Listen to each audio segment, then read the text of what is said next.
There might not be a better feeling on the planet than nailing your late round sleeper in your fantasy draft. Now, they're sleepers for a reason. They're not always going to hit, but when they do, they can provide your fantasy team with a huge advantage. Perhaps one of the best recent examples of a sleeper was in 2020 with James Robinson, the undrafted rookie running back for the Jaguars.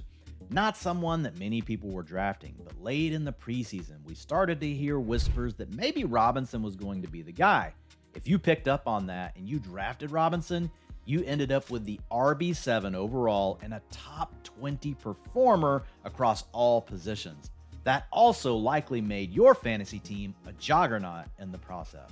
So the question is, who are the sleepers we should be focused on in round 13 or later this season? And in order to answer that, we're going to take a look across the NFL for all of the latest information from training camps, preseason, player talent profiles, and I have 8 names for you that could change your fantasy destiny in 2023. So to kick things off, we're going to take a look at 3 running backs. And the first name I would like to discuss is Tank Bigsby from the Jacksonville Jaguars. He's going pick 142 right now on Sleeper, and he's going 169 on ESPN. This offseason, the Jaguars told us they were not happy with their short yardage run game last season, where Travis Etienne was only able to punch in 20% of his carries from the 5-yard line, well below the league average of 40%. Additionally, they told us they wanted to add a more physical presence to their backfield, and then the NFL draft comes along, they add Tank Bigsby in the 3rd round out of Auburn. Now, to be completely transparent, we've heard throughout camp that Travis Etienne is the lead back. Whenever we saw the first week of action for the preseason, that also supported that narrative, with Etienne getting almost all of the reps with the first team. However, there was one very important rep on that drive that was 3rd down and 1, a short yardage situation, and guess who came in for that snap? You got it, Tank Bigsby. So while we don't expect Bigsby to take over for Etienne, who has 1st round draft capital, and oh, by the way, was really explosive on the ground last season, the door is open to take over the goal line work. This is in an offense that is ascending. That could give him a chance to score 8 to 10 rushing touchdowns. That provides standalone value, but if something happens to Travis Etienne, Bigsby is the guy that stands the most to gain and would immediately become a high-end RB2. Speaking of players stuck behind running backs with 1st round capital, the second player we are going to discuss is Jaylen Warren from the Steelers. He's going pick 150 right now on Sleeper, and he's going 168 on ESPN. There's one real important thing we have to get out of the way up front with Jaylen Warren, and that's the fact that we're dealing with a small sample. However, when we look at what he did on that sample, it was far better than Najee Harris last season. If we look at his explosive rush rate, carries of 10 plus yards or more, he doubled up Najee 14% to 7%. The league average is 10.5%. If we look at yards after contact, again, 3.1 versus 2.7 for Najee. And then finally, missed tackles forced per attempt, 25% for Warren and 20% for Najee Harris. The performance by Warren didn't go unnoticed by the Steelers coaching staff. Down the stretch run last year over the last 5 games, he saw a big uptick in snaps up to 37%. He took over 22% of the rushing attempts, and he was on the field for 32% of the team's dropbacks. Additionally, we have heard similar reports from the beat reporters this preseason, and guess what? The first preseason game actually matched that. 60% of the snaps with the starters went to Jaylen Warren and not Najee Harris. Now, I don't want to overstate things here. Najee Harris is still clearly the RB1 for the Steelers heading into the season, but the door is cracked for Jaylen Warren. The coaches have already shown us they're willing to give him a little bit more work. Maybe it's just slightly expanded versus last year. That could give him some standalone value. And if something goes wrong with Harris, either he continues to underperform or suffers an injury, we have seen Mike Tomlin show a willingness to really ride one running back, and that could push Jaylen Warren into RB1 status very quickly. So before we switch our focus to wide receivers, let's talk about one more running back, and that is Kenneth Gainwell from the Eagles, who is going pick 175 on Sleeper and pick 160 on ESPN. Now that name might come as a little bit of a surprise to some of you. I'll admit, I didn't expect to be talking about Gainwell after the Eagles added DeAndre Swift and Rashad Penny this offseason. However, listening to the beat reporters, it's apparent that Gainwell is getting more and more work with the first team throughout camp. And in the first preseason game, when the Eagles rested their starters, it was Gainwell who didn't play while we saw DeAndre Swift and Rashad Penny on the field. Additionally, with Gainwell, this isn't just camp buzz. There are also things we like about his talent profile. He was a really good receiver out of the backfield in college, also replicated that his rookie season with a 25% targets per route run, and then last year, 13% of his carries went for 10 plus yards. Swift is still my favorite running back to draft from the Eagles. However, Gainwell's going so late, and we've got so many signals starting to line up, it just doesn't make sense to not take shots on him very late in our drafts. If we wake up week 1 and we have the lead back for the Eagles, and you got him in the last round, that is going to be a huge payoff.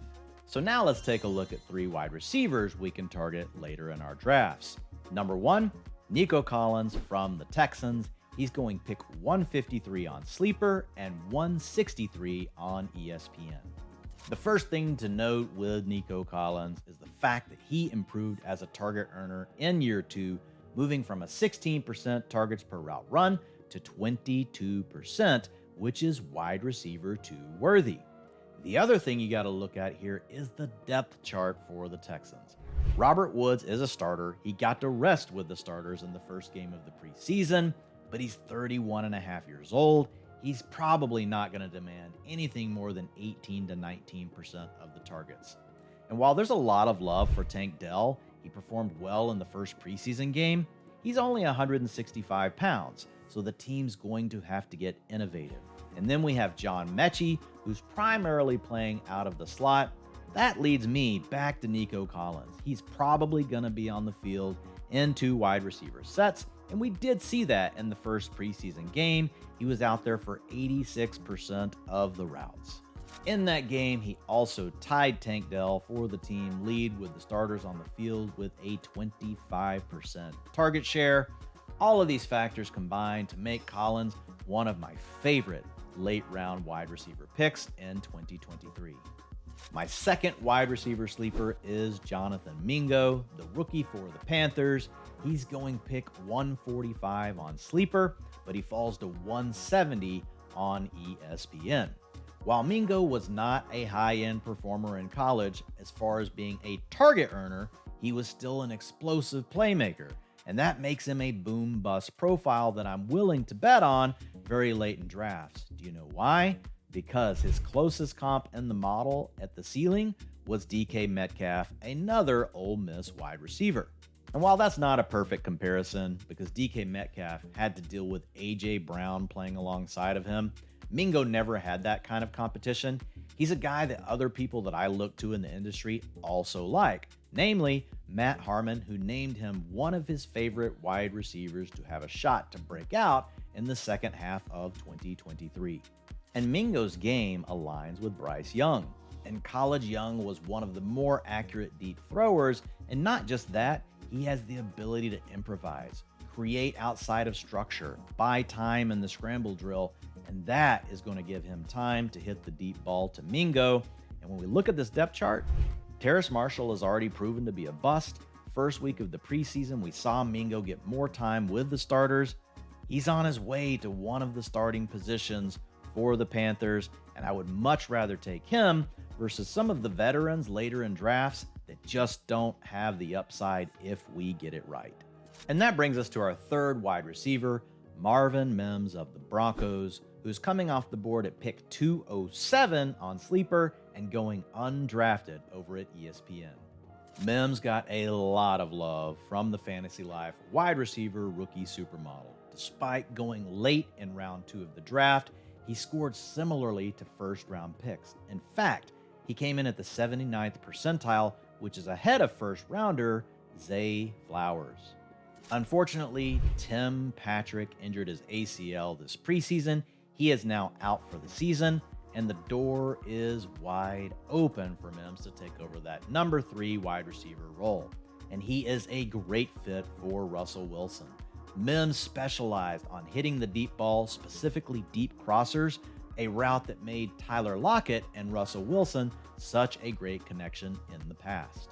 Given Mims' skill set and the path to playing time, it won't surprise me if he's the number 1 deep threat for the Broncos immediately in week 1, which makes him a player I want to be ahead of the masses on. I don't want to have to go get this player off of waivers. I want to get my week 1 free look. If we're wrong, we cut him. If not, we have a potential difference maker for 2023. We have one more position to discuss, and that is tight end, where I've got 2 sleeper options. The first being Sam LaPorta of the Detroit Lions. He's going pick 145 right now on Sleeper, and on ESPN, he's going at pick 170. Now, you might be thinking, Dwayne, rookie tight ends don't really work out very often, and you're 100% right. But I did some research on this, and really the cause of that is playing time, not their ability to earn targets. When they're on the field, if they were good target earners in college like LaPorta, they typically go on to do so at the next level. And the Lions handpicked Sam LaPorta. He was not expected to be an early round 2 pick. In fact, many thought that Michael Mayer from Notre Dame should have been their selection. But they like him because he is a mismatch. He's a better athlete than Mayer. In fact, he comps closely to George Kittle when it comes to his athleticism, both tight ends hailing from the University of Iowa. And while the draft capital and the comp to Kittle is nice, what's very important here is the beat writers have consistently told us from minicamp to training camp that LaPorta is the clear number 1. And in that first preseason game, his utilization actually matched that. On the first 2 drives, he had a 100% route participation. With all of the signs pointing towards a full-time role for LaPorta, I do believe this is the year that we see a rookie tight end finish inside the top 12. In fact, I would rather draft him over names like Cole Kmet and Gerald Everett, where we've really already seen what their talent profiles look like. There's a chance that LaPorta is actually much better. Okay, things are going to get a little weird here because my second tight end sleeper is also a rookie. It's Luke Musgrave for the Packers. And before we jump in, just remember, there are parameters in play. You have to be a round 13 pick or later. That lops off names like Tyler Higbee, who I absolutely love this season. But as I go down the list and I see names like Hunter Henry, it's a viable sleeper. I would rather take a shot on a player that I think might still have more ceiling, like Musgrave. From a target earning perspective, Musgrave doesn't stack up with what we saw from LaPorta in college. But he's going pick 207 on Sleeper. That's undrafted. Same thing on ESPN. So he is essentially free. He can be your last pick. And he wins in a different way. If you look at his strengths, this is a player that's going to work the seams. He's going to get deeper targets, give you a shot at big plays, and hopefully some touchdowns when we look at the Packers offense and how much they like to use play action to create mismatches in the middle of the field. That is a good fit for Musgrave.